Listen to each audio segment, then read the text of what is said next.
For the community of Vojvodina Hungarians and for the Alliance of Vojvodina Hungarians, the year behind was the most difficult, challenging year of enormous loss. 2 days before the snap elections were announced, Pastor István, president and founder of our party, had died. We had only 2 days to recover, consolidate and prepare for the electoral competition. Thanks to the foundations led by Pastor István, we succeeded.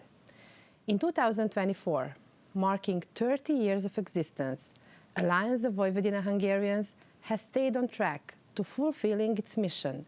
It is creating a better reality, better conditions for the prosperity of the Hungarian community and all citizens of Serbia.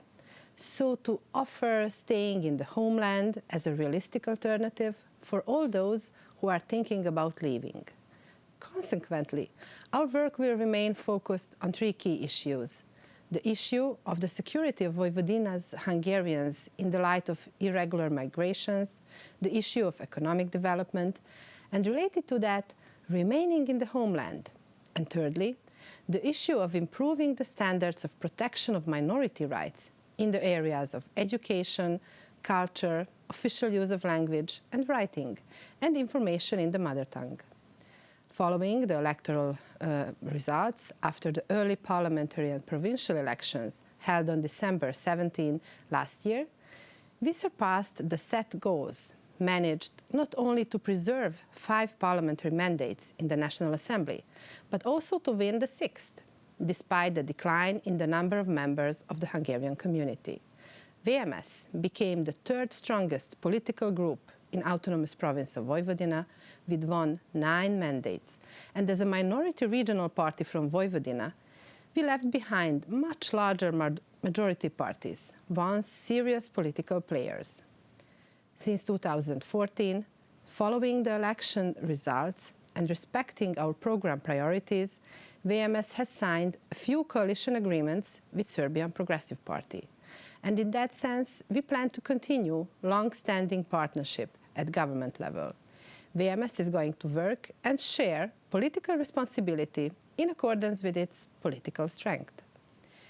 VMSZ parliamentary group in National Assembly will continue its committed work on legislation to amend laws in order to ensure protection and improving the position of members of national minorities. VMSZ is going to keep on strategic planning in all areas of EU integrations, proactively preparing Serbia for EU future, promoting the process of European integrations and the importance of internal reforms by harmonizing with EU standards, work on promoting EU values and opening new clusters, changing the image of the EU in the Serbian public, strongly focused on raising the reputation of the National Assembly and preparing Serbia-EU shared future. But enlargement is a two-way street, and it cannot be expected from Serbia to meet the accession criteria without the EU offering a credible enlargement perspective and tangible incentives that can provide a real solution to structural problems or outstanding bilateral issues. I remind that in Serbia accession negotiations are ongoing since 2014, and it is very difficult to maintain the enthusiasm of the citizens for so long. Therefore, it is high time to answer a simple question: at what point of the future Serbia is going to become member of the EU? Repeated statements by the EU officials that the region belongs to the EU have begun to feel worthless and stale. A clear political position is necessary. The EU must make a choice whether to continue to be simply an economic union or to transform into a real geopolitical actor in the international arena. The processes of preparation for enlargement should take place in parallel, both in the EU and in the candidate countries. To achieve this, the enlargement process has to be reformed in such a way that the citizens in candidate countries are able to benefit from the initial advantages of EU membership even before formal accession has taken place.